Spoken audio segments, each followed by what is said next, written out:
Mi chiamo Mauro Fanin, ho 55 anni, oggi io sono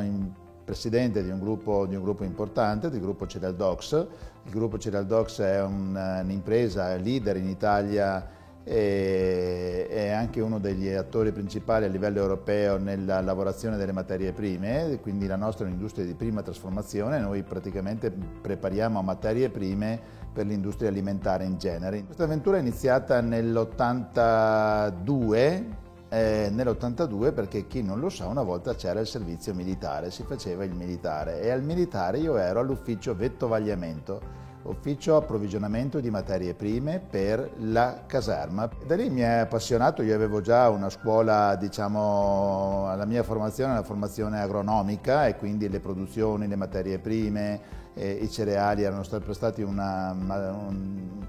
discorso che mi interessava e quindi piano piano l'ho ampliato e all'ufficio vettovagliamento, quando avevo del tempo in più, cominciavo a pensare come avrei impostato la mia attività. Mi è bastato un anno, mi hanno congedato in agosto dell'83 e in settembre dell'83, quindi il primo di settembre, i primi giorni di settembre, sono andato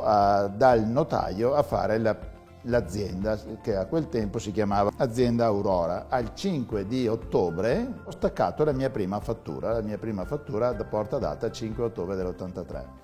e da qui è nata l'avventura, quindi è nata nella nostra azienda agricola. Mio padre aveva una piccola azienda agricola e da lì ho cominciato questa attività di approvvigionamento di queste materie prime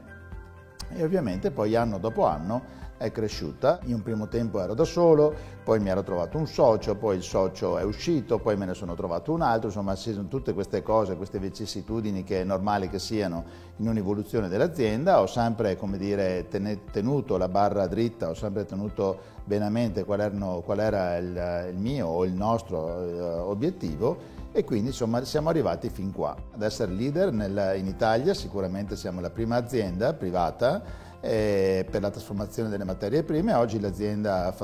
quest'anno fattura quasi 800 milioni,